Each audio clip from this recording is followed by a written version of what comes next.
I'm obsessed with this shit, bro. I'm obsessed with this shit, bro. Okay, I'm obsessed, bro. Dead ass, bro. Play Red Dead. I'm gonna play some probably tomorrow because I've just been playing so much of it recently. January 11th, 2001, famed Brazilian actress, model, and singer Xuxa lands her prop spaceship on the stage of Shit, chat! Xuxa! She hot. Brazilian Okay, TV. chat, like I said, some of these videos will be a bit dark and a bit creepy, so if you get scared easily or you're a little bitch, you might want to just, you know. Someone else tell him because he don't listen to me because he hates me. Maury, I literally replied, bro. I literally replied to you. Maury, I literally replied to what you said about Red Dead. I literally replied. I literally deadass replied. On God. I replied. I replied, bro. So I'm not gonna. No, I'm not scared, bro. I'm not scared when it's like this. V-set and begins her show the way she always does. The program, titled Xuxa Park, was a hit for the Ready Global Network, targeting a demographic of young children with its over-the-top dance numbers, fun games, and immersive futuristic sets. Premiering back in the summer of '94, Xuxa Park had shown little signs of slowing down by the turn of the century, and seemed poised for a long, impressive run, barring any unforeseen disaster. On this particular day, 300 children were in attendance to watch or participate. Are these kids gonna die, bro? Chat, all these kids gonna die. Because, chat, we've had kids die before. Like, chat, yesterday, when we watched The Darkest Moments in History Part 1, those 2 kids got decapitated by that helicopter. Their heads got cut off by the helicopter. Like, it was crazy. In the show's activities, Xuxa's infectious energy led the Watch way. analog horror. What the fuck is analog horror, bro? What the fuck is analog horror, bro? What the fuck is analog horror, bro?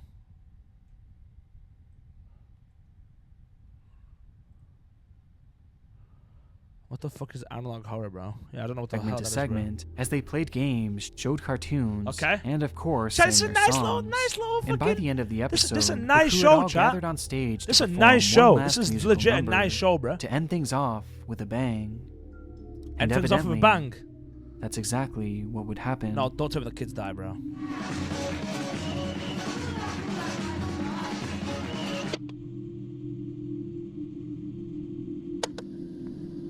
This frame was taken just over 1 minute later, revealing all that remained of the set, as within that impossibly short window of time, the once bright and inviting scenery was turned to a pitch-black, unrecognizable hellscape, barely comprehensible to the camera that was also just mere moments away from being swallowed by the flames. But not before... Did all the kids get burned alive? Hell nah, bro. Oh my god. Before it would capture the carnage firsthand.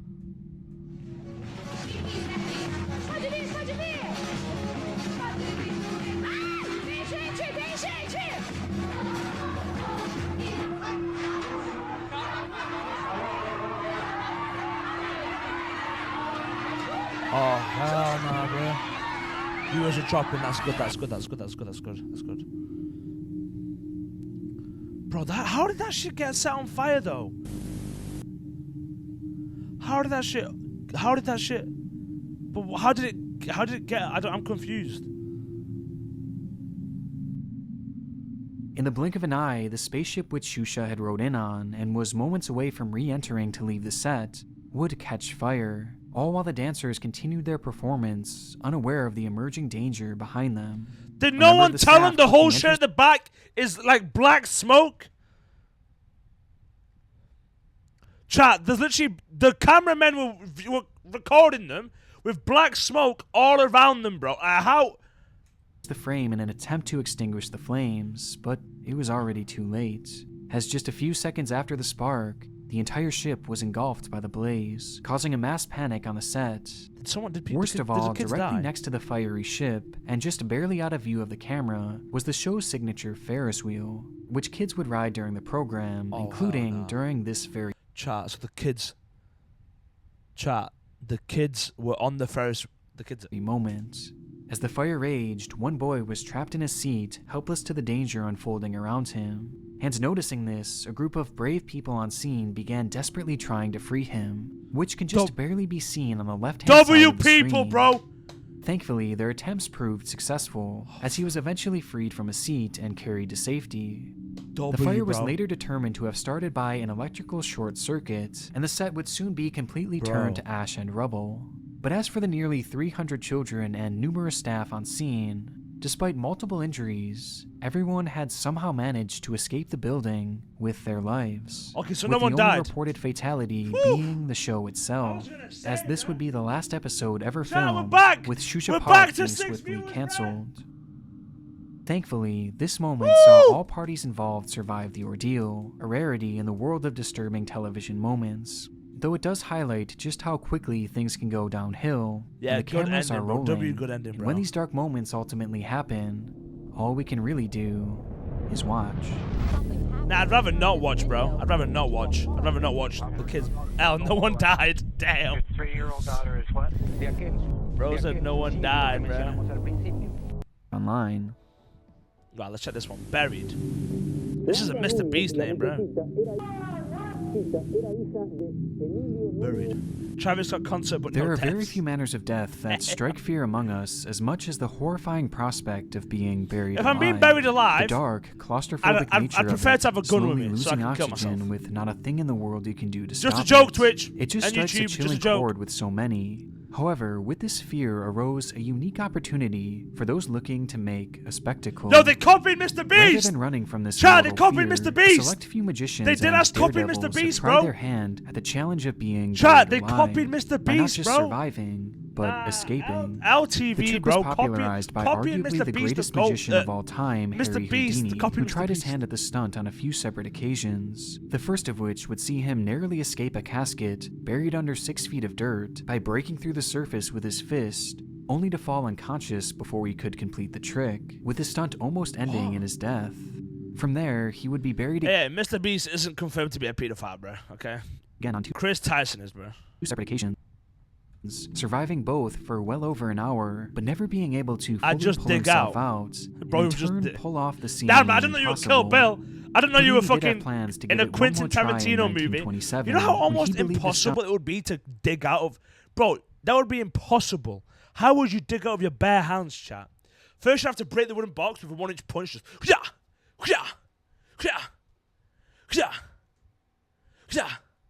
I'd get it done. Okay, bro's him, chat. Bro's apparently him. stunt would finally be completed, but sadly he would pass away before getting the opportunity. Yeah. Because of this, Would I the rather- trick is acted as Would I rather be locked in a room with Mr. Beast or Chandler? Probably Chandler, because I could talk to him about the Bible and somewhat shit. of a I bet that'd be magnum cool. opus for any magician able to pull off the feat, a feat that even the great Houdini himself couldn't accomplish. And so, on the 66th anniversary of his death, American escape artist Bill Shirk would honor the late magician by attempting No, to do bro's gonna just kill that. himself. So on the 66th anniversary of the previous guy who tried and died, you're gonna try it as well and probably die. For the stunt, Shirk would add extra elements of flair, upping the danger by being handcuffed That's and having stupid, cement bro. poured over top. Cement! Cement! I thought it was dirt. Bro had cement. Okay, hold on. By attempting Rewind. to do just that. What?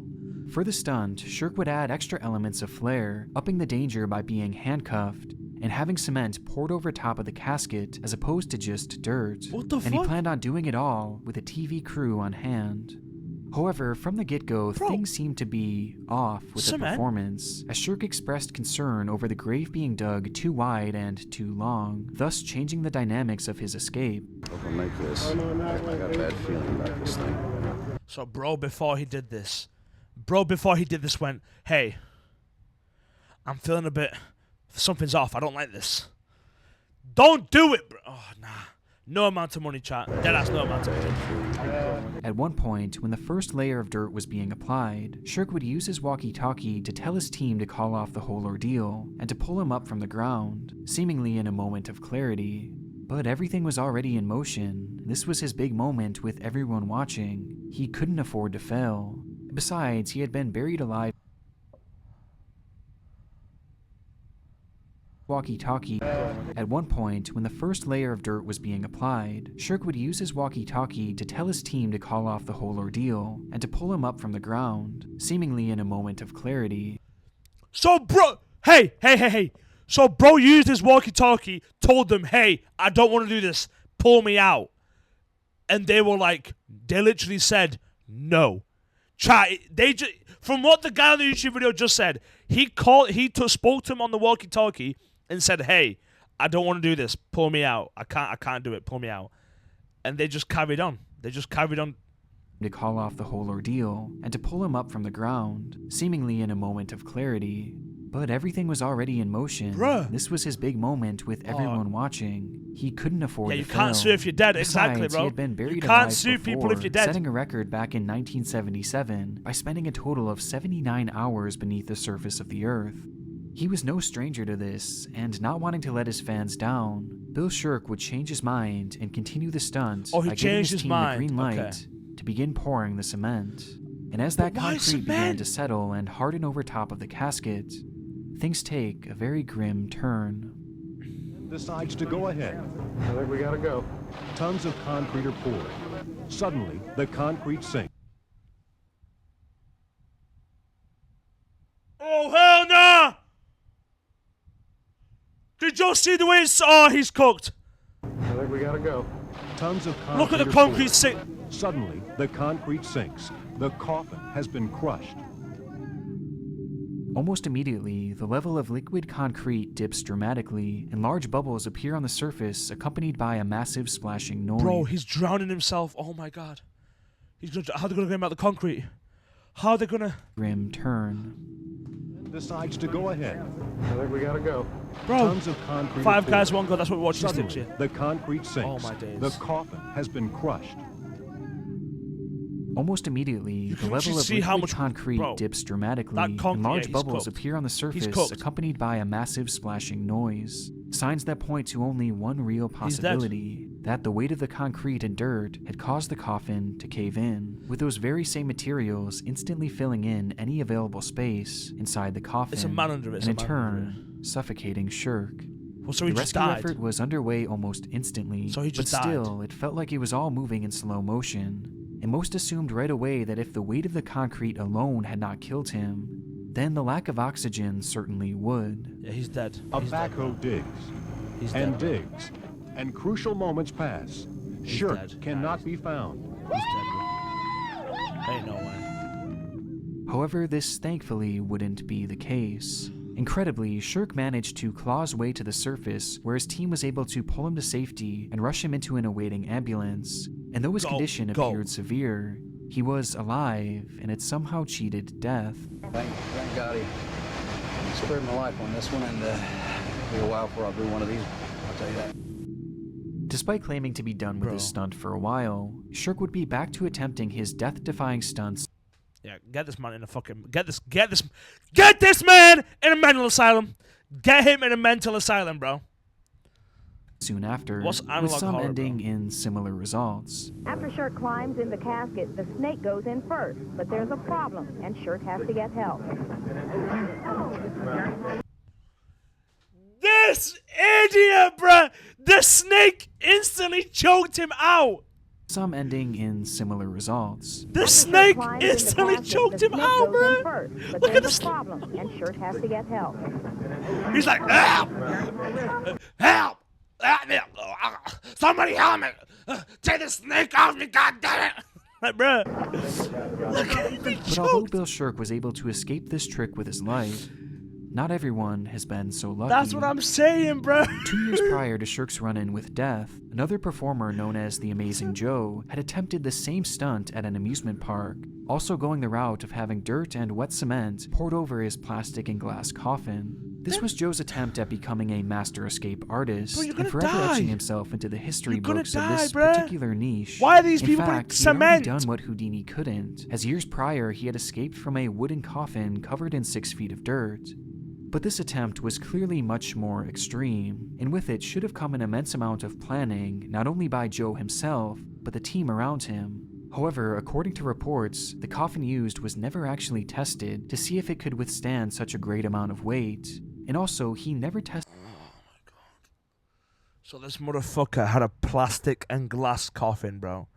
This guy had a plastic and glass coffin and didn't even test if it could hold the weight of the wet cement. And now he's probably dead, bro. Seven Dish are going to be happy, bro. Someone And the about to speed die. in which it would harden. Joe was quite literally going into this blind, and his confidence was apparent, as the cherry on top of this poor planning was the fact that no rescue procedure was in place should the stunt go horribly wrong. Nope. And unsurprisingly, well, that's exactly what would happen. Yep.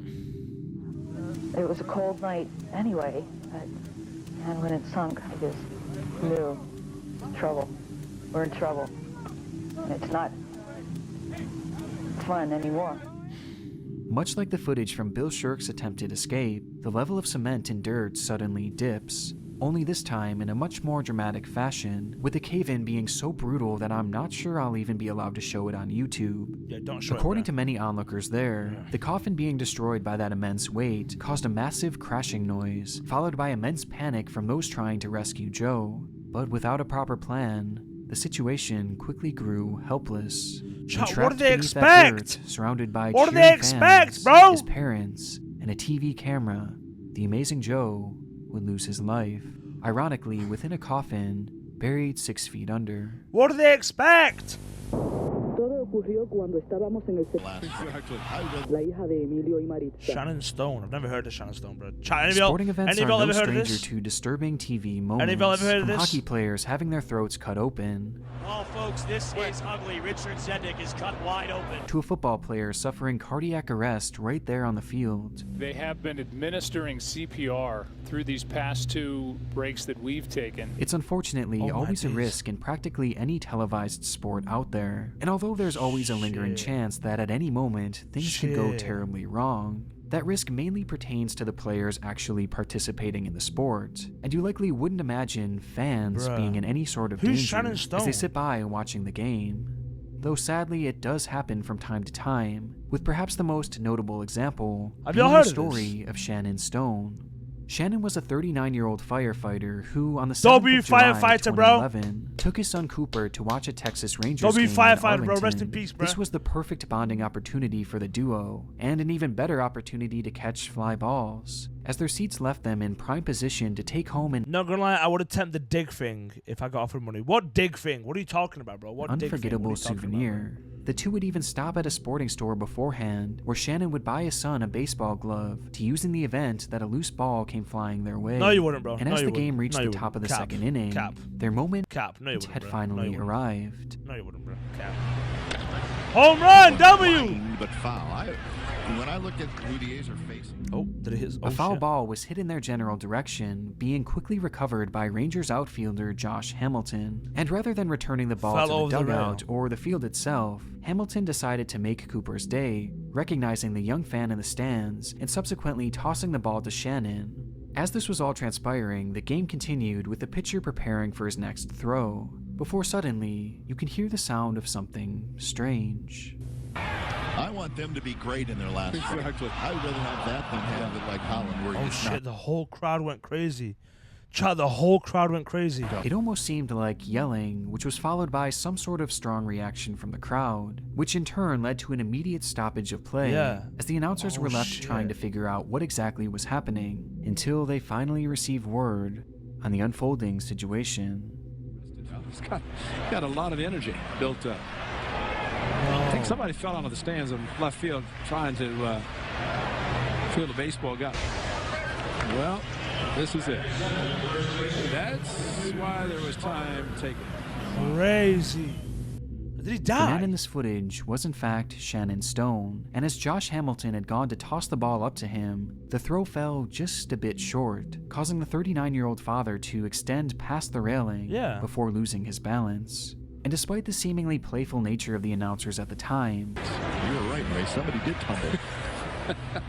this fall was no laughing matter. Bro, he probably broke as his- he below probably that broke his railing neck. stood a 20-foot fall directly onto a concrete floor, which Shannon would strike head first.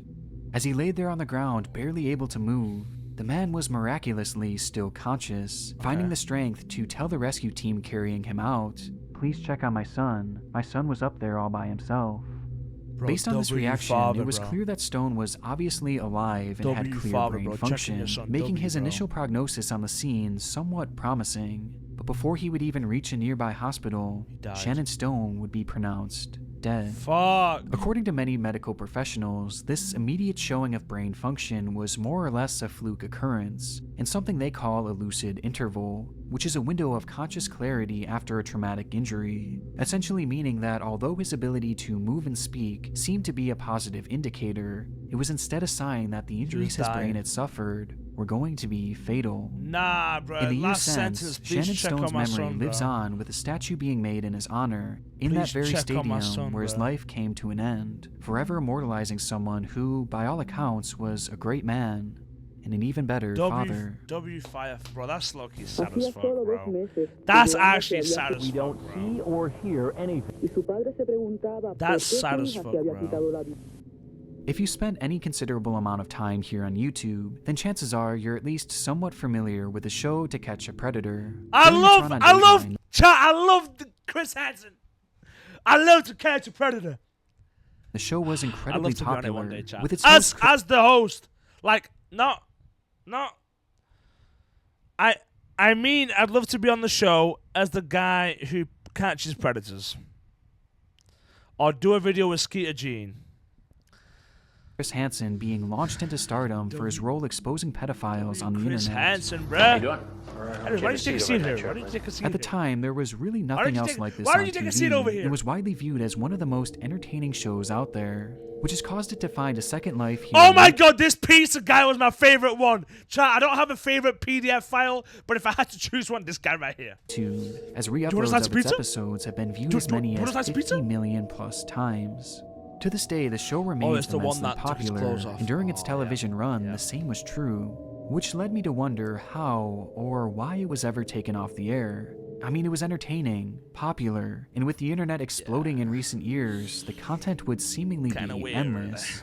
Yet somehow, this show only lasted 3 years. And that's when I realized that there's actually a very specific reason why To Catch a Predator was pulled from the air. Why? What happened? Chad, do And any of it's y'all one of the know? darker TV stories Chad, do any of I've y'all know ever why I got heard. taken off the air? During the fall of 2007, Perverted Justice, the team that To Catch a Predator used to find their predators, had set up a decoy account on MySpace, posing as a MySpace is 13-year-old crazy. boy. And before long, another user had taken the bait, reaching out to the fake child in the hopes of sparking an intimate relationship. According to the user's Kids aren't account, safe, he was a bro. 19-year-old college student that happened to live in the same area. Kids aren't However, safe, upon bro. doing some light digging, the Perverted Justice team discovered that the man was actually in his late 50s. His name was Louis Condrat, and although his behavior was similar to essentially all other predators Pretty in the sure show's some- run, oh, okay, sending some- explicit okay. messages and pornographic Okay, so images, some of them- despite knowing he was speaking to a child, Louis was different in one respect. It seems that Condrat was in a position of power, working as a chief felony assistant district attorney for Rockwall shit. County. This was setting up to be To Catch a Predator's biggest catch to date. He was like and a exposing massive, him would not only massive, mean bringing him to massive big justice, guy. but also Like- bringing in great ratings for the show. Power. Though there was one major issue. Oh my days. Upon engaging the decoy for a few hours and even calling to speak to him, Hello? Hey, Will. Hey, what are you doing? Nothing. What are you doing? Nothing. No? No, I was looking up to see how to get to where you are. Still thinking about me? Yeah, where's your right hand? It's in my pocket. In your pocket? Mm-hmm. Mm-hmm. Mm-hmm. Get out of here! Where's Get your hand out! with your right hand in your pocket? Louis stopped responding and seemed to recognize the grave error he was making and began deleting all content from his account. And as a few days passed, it was clear that Louis was not going to be visiting their sting house, which meant no program and no justice. It's a shame. However, the To Catch a Predator team was not going to let this go easily, with the crew coming up with a plan that had never been done before in the history of the show. They were going to bring the program to Condrat. And so on November 5th, Hansen and his crew would visit what? Condrat's house with a group of officers and an arrest and search warrant. This would not be without controversy though, as the warrants supposedly contained wrong information like the wrong county and the wrong date, meaning that they would likely struggle to hold up in court and probably should have never been acted on. They botched it, bro! Despite this, the crew urged law enforcement to act anyway, rushing the ordeal to assure they got their guy. And so, the police agreed, first calling Kondrat and then knocking on his door for multiple hours, though neither attempt saw any results.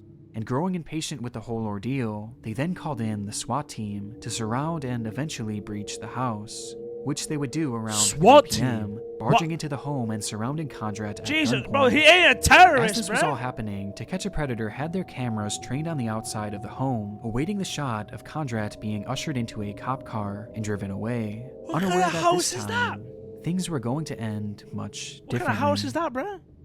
Inside, Kondrat would yell to the officers, "I'm not gonna hurt anybody," before brandishing his pistol. And rather than pointing it at the officers, he instead pointed it at himself. Ooh, that's not good. The officers line up in formation and head to the back of the house.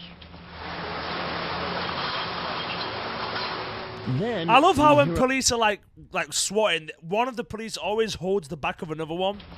Almost like, okay, you're gonna need my meat shield in case I get shot.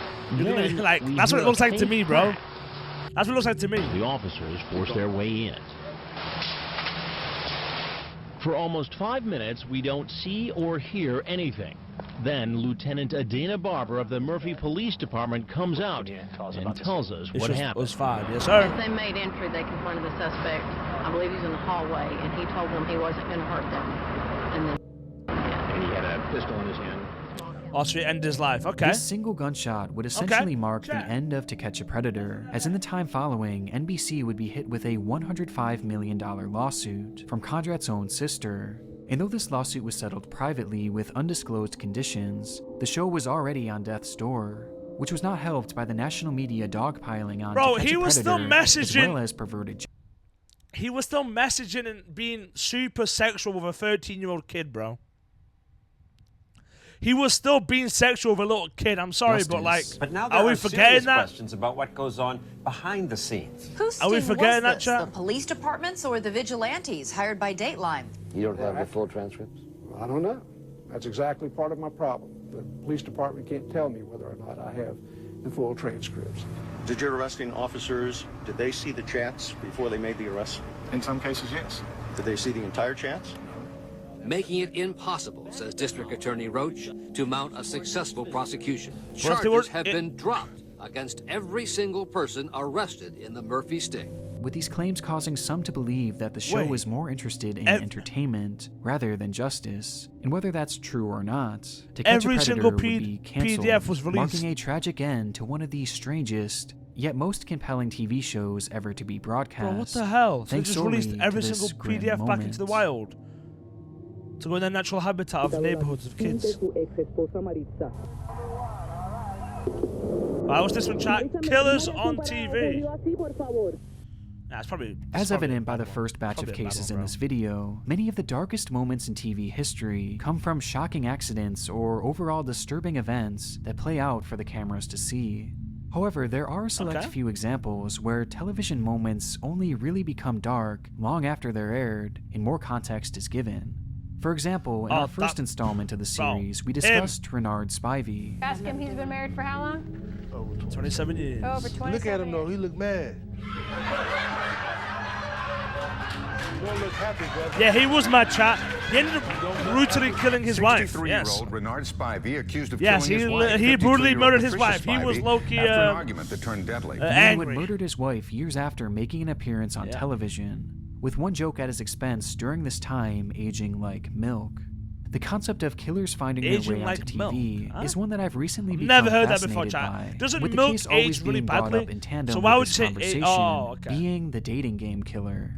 In 1978, a man named Rodney Alcala had found his way onto the popular show The Dating Game, earning a date with Cheryl Bradshaw above all other contestants. However, this date would never actually materialize, as upon meeting him away from the cameras, Cheryl found the man to be creepy and ultimately declined to speak with him any further. And as it turns out, that decision may have saved her life. Oh, nah. Is that During Ted the Bundy? time in which this episode was shot and aired, Rodney was in the midst of a massive killing spree, ending the lives of at least 8 people that we know of, though many claim his true number of victims is shockingly closer to 130, due to the fact that they had found a stash of over 1,000 photographs detailing women, young boys, and men that Rodney had taken. Why is it always young boys and women and men? Unidentified victims of him. And what makes this all the more chilling is the fact that Rodney had told the show that he was a photographer, and it was even mentioned during the program. And let's see, Baxter #1 is a successful photographer who got his start when his father found him in the dark room at the age of 13, fully developed. Given the shocking nature of this case, it's really no wonder why it's become so popular, especially here on YouTube. Why does he look like a woman, child? Why does he there look are like a quite woman? a few examples of killers finding their way onto our TV screens that have happened within the past decade alone. And one that even happened within just days of writing this script. What? One obscure example comes from the show Celebrity MasterChef, where in the background we can see an inconspicuous man serving food cooked by the contestants of the show. The man was one of a dozen unnamed Celebrity chefs, MasterChef. just helping out, typically out of view of the camera. But for this one split second, and likely to the recognition of no one, we see him. This man's name is Stephen Port, a 40-year-old living in South London, who has since come to be known as the Grindr Killer. Stephen is responsible for the deaths of 4 men he met on the Grindr app, all of whom he had lured to his flat and poisoned with fatal doses of GHB, before going on to violate and then dump their corpses. With these murders transpiring not long after this fleeting moment was broadcast for the world to see, making me wonder just how many other killers have appeared in glimpses on TV that have not yet been recognized. Maybe they were walking in a crowd or panned over at a sporting event, hiding in plain sight. But killers don't just get shown as background characters or as one-off contestants for just a single the fact he episode. killed like thousands of women. They are permanently etched in the show's history.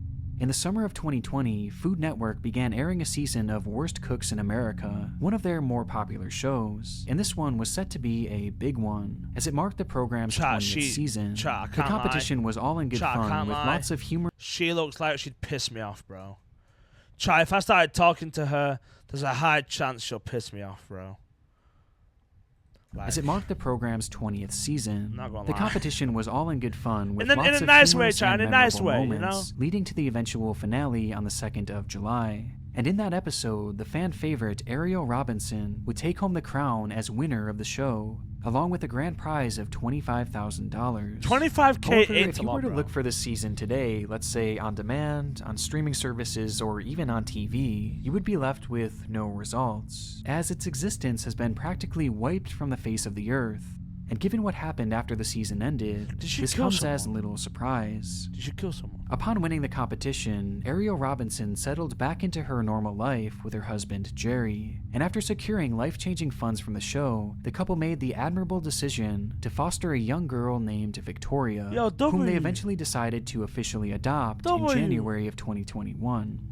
On the 6th of the month, just over a week before the adoption was set to be finalized, Ariel would take to Twitter to boast about her parenting, stating, "I'm a mama bear, and I'll do anything to protect my children, and make sure that people are equally It's bigger than bright." black and white. A statement that seemed in line with her already stellar reputation, as being a fun-loving, good person who dedicated her life to loving her think kids. it might be her husband or some shit. However, no one could have imagined the devastating turn this family was heading for. Maybe not. Maybe it was her. 5 days after Victoria's adoption, Ariel's husband, Jerry, would dial 911, stating, You have an emergency. Our daughter is unresponsive. She's drunk a lot of water. We're trying to pump CPR to get out. Our 3-year-old daughter is choking on water right now. Your 3-year-old daughter is what? Choking on water right now. We need help immediately. Okay, we get help on the way. This led to If emergency she's choking, wouldn't you like do the Heimlich or some shit? responders rushing to the scene where the young girl was found She was choking on water. What? I'm so confused. unresponsive on the floor of her bedroom and was soon after declared dead. Across her body were countless bruises which Ariel claimed to have been from their attempts at CPR. Though bizarrely, during the whole ordeal, her story would quickly change, as she soon began blaming her 7-year-old son, whom she stated had a history of anger issues, believing potentially he had killed her. How would he have Already, killed her? something very strange was happening with the situation, and it only became more bizarre when a forensic pathologist confirmed that Victoria had died not from choking, but from blunt force injuries and internal bleeding. So they beat her to death and then made it look like she was drowning or whatever the fuck. Essentially meaning that her death was no accident. This launched a full-scale investigation into the couple, where it would later be discovered that on the day before her death... Disgusting fucking ugly motherfuckers, bro. A full-scale investigation into the couple, humans, where bro. Go burn in hell, bro. It would later be discovered that on the day before her death, Victoria had gotten sick at church, causing Ariel to undress her and make her walk out of the building in just her underwear, telling her, "Oh, you're cold. You're cold. Girls..." Wait, what? She made her walk outside in public in her underwear. The building a in just her 3-year-old. underwear, telling her, "Oh, you're cold. You're cold. Girls that make themselves throw up deserve to be cold." This anger seemingly boiled over the next morning, where, ironically, Victoria was refusing to eat pancakes that Ariel had cooked, which led to Ariel grabbing her, dragging her up the stairs, and beating her with a paddle. According to Jerry, who was working in the backyard at the time, he could hear the beating from outside, claiming that it lasted almost an hour, though he did nothing to stop it. And as a result, Victoria began to bleed internally, and later would pass away due to the traumatic injury she had suffered by the hands of her soon-to-be mother. That ain't no father, When bro. it was all said and done, Ariel Robinson was arrested and will now spend the rest of her life in prison, so soon after her triumphant win on Worst Cooks. Since the news initially broke on this, the entirety of Season 20 has been removed from the internet and has been wiped from the show's history. But for me, one of the most chilling moments in Ariel's history on television came soon after her victory, when a local news station would come to her home for an interview. But now I truly am not the worst cook in America. But she is the winner of Food Network's Worst Cooks in America Season 20. Yes, I am putting mayo in a glove. Ariel Robinson lives in Simpsonville. We're inside. We see a sign proudly displayed by Ariel, touting mayo her as in the a number glove. one mom. Soon after, this same local news station would become the leading reporters on her murder case.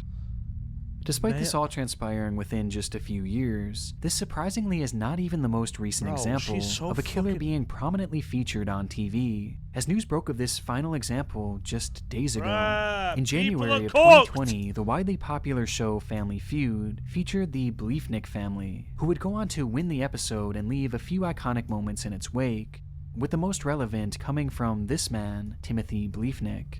During one of the segments, the question was posed, "What is your biggest mistake you made at your wedding?" To which Timothy responds with, "Honey, I love you, but said I do." Not my mistake. Not my mistake. I love my wife. Now look how pissed Steve looks, chat. Look how pissed this man looks. He's like, nah. Nah. You did not just say that. You did not, bro. Steve looks pissed, bro. Steve looks pissed. Nah. I'm gonna get in trouble for that, aren't I? Nah, Steve If actually you've seen the show before, you know that this type of humor is the norm, and jokes like this are made in virtually every single episode. But this one would later take on a much more sinister Did he tone kill his wife? due to the events that unfolded not long after the show had aired.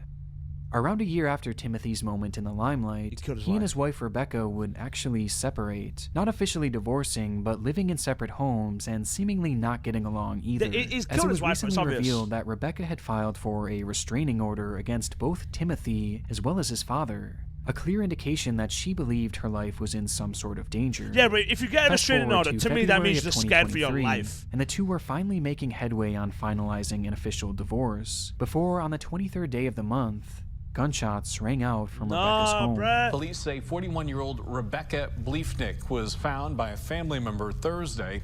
Police say she had been shot multiple times. When police arrived on scene, Rebecca was sadly no longer alive. And it wouldn't take long for investigators to turn their sights on Timothy.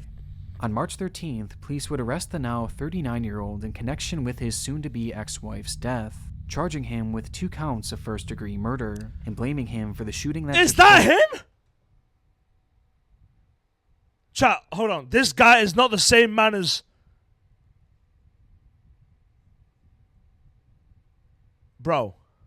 Death, That is charging not, him with that 2 is not the counts of same. first-degree That is not the same dude, bro. murder and blaming him for the shooting that took place at her That home. is not the same with his dude, mugshot bro. showing him as completely unrecognizable to the man we saw on TV just years before. The whole situation is incredibly disturbing, And what makes it even worse is just how beloved Timothy and his family were in their hometown. I mean, they literally had community watch parties to cheer on the family that can still be found here on YouTube. But listen, there was so much fun. Community watch parties, crazy. That's D1 glazing right there, bro. That's D1 glazing, tragic. Bro. And given everything that's happened since the show aired, and since Timothy said this iconic joke, I think it's very possible that there was at least some truth to his words. But why kill her? Like, just get divorced and leave her, bro. It's that simple. Our final entry takes us to the tragic passing. I know this might be weird, but that woman in the car, she looks hot, 15-year-old Joandra Martin back in November of 1992. The young girl had recently discovered that she was 13 weeks pregnant, much to the disappointment of her family, and subsequently ended her life as a result. Wait, what? Okay, which hold up, to the two tragic. Let me, I think it's very possible. Let's go back. Let's rewind. Okay, Mr. Body, thank you for telling me that, right? I appreciate it, bro. Our final entry takes us to the tragic passing of 15-year-old Joandra Martin back in November of 1992. 15-year-old. The young girl had recently discovered that she was 13 weeks pregnant, much to the disappointment of her family, and subsequently ended her life as a result, which momentarily thrusted her parents, Maritza Martin and Emilio Nunez, into the public eye. The two had been separated since before she was even born, with Maritza gaining full custody. Something Wait, no, the woman in the car was the mother. The woman in the car was the mother, bro. As the two supposedly spent very little time together. As a result, Nunez began publicly blaming Maritza for the death of their daughter, claiming that she and her new husband had been abusive towards her, and it even struck her upon discovering she was pregnant. Making matters worse, Nunez would go on to allege that Maritza never even told him that their daughter had died, and had only found out an hour before the funeral from a friend. Now, I want to stress that there is absolutely no information I could find to fully confirm any of what Nunez was claiming, and with many elements of Nunez's story, the jury is still out, though in his own mind, this truly seems to be what he believed. And this is where the dark side of television began to rear its ugly head. So what happened? Okay. For whatever reason, the news station Ocorio Asi had decided to cover Emilio's allegations against Maritza, seemingly taking his word at face value and launching a full-scale story into the case. It started with Emilio being interviewed by a reporter from the station named Ingrid Cruz, which transpired in the vicinity of his daughter's grave. During the questioning, Ingrid would ask him things like, "What would you tell your daughter if she was still alive? And how did you feel when you saw your dead daughter in the casket?" That's a crazy Her questions were clearly crossing the line, and things would only get worse from here, as while they were filming this segment, Maritza herself had arrived on location to Joandra's final resting place. Doña Maritza. Yeah, the woman in the car is the mother. That's why I said it's hot, bro. Yeah, sobre la muerte de su hija Joandra. Una reacción de usted.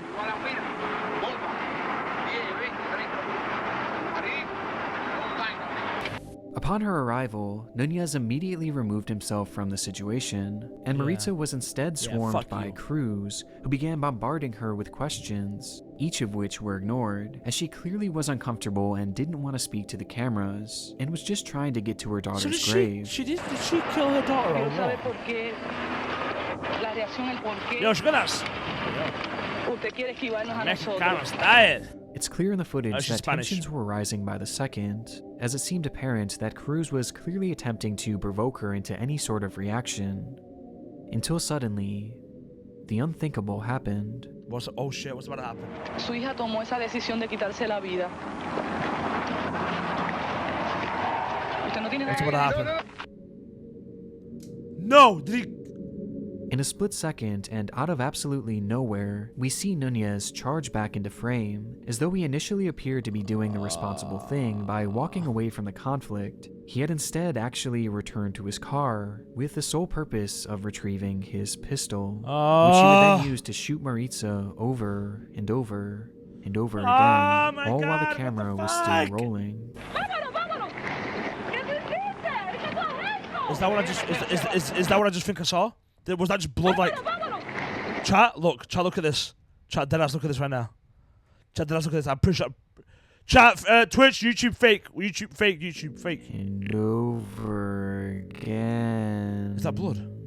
No, it's not blood. Chat. The camera. Okay, wait for it. Okay,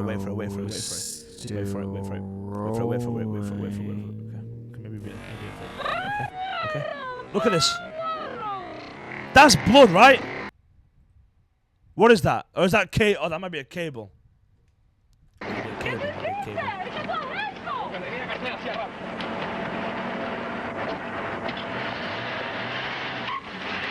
And he just dips. Hey, get in the car. Just shot a woman, possibly coming after us. He's psychotic, man. Where am I? What funeral home am I at? ¿Cómo se llama esto? Where am I at? Somebody's shot. He's speaking English. He's there replying to him in Spanish, bro. No, this wasn't hit and run manslaughter, bro. This wasn't hit and run manslaughter, bro. Bro, he did not hit and run. This was not a hit and run. Bro assassinated somebody. He assassinated her. But it's the fact the fucking guy on the phone to the police is speaking English, and he goes, "What funeral home am I at?" Where am I? What funeral home am I at? ¿Cómo se llama And she replies in Spanish. Where am I at? Somebody's shot. Yes, bro. He legit like went. Long story, bro. You've missed out. I can't be bothered telling the whole story again, bro. Maritza would be shot a total of 12 times. He shot her 12 times in that few span of seconds. He shot her 12 times. And in turn, her life would come to an end, as course. Nunez stood over Mission her failed. We'll get him next time. a long time ago. When the smoke cleared, Nunez would be arrested and sentenced to life with a possibility of parole in 25 years. And what's most frustrating is just how avoidable this really seemed to be. Maritza herself had actually requested a restraining order against Nunez not long before her murder, but was surprisingly denied, as police stated that it would only anger him more. With this happening despite the fact that police were already well aware of Nunez's violent temper, as authorities were We'll get him next time. funeral, If police as Nunez knew had threatened to kill other members of the family. He was obviously a very troubled man, who following the loss of his daughter, needed help more than anything. Yet even after all this one news station decided to not only platform him, but to provoke him, right before the two had crossed paths, leaving us with one of the darkest moments to ever transpire he in the just history shot his of television. ex, like his wife just. I just wanted to let you guys know that I have the less censored W video, bro. W video.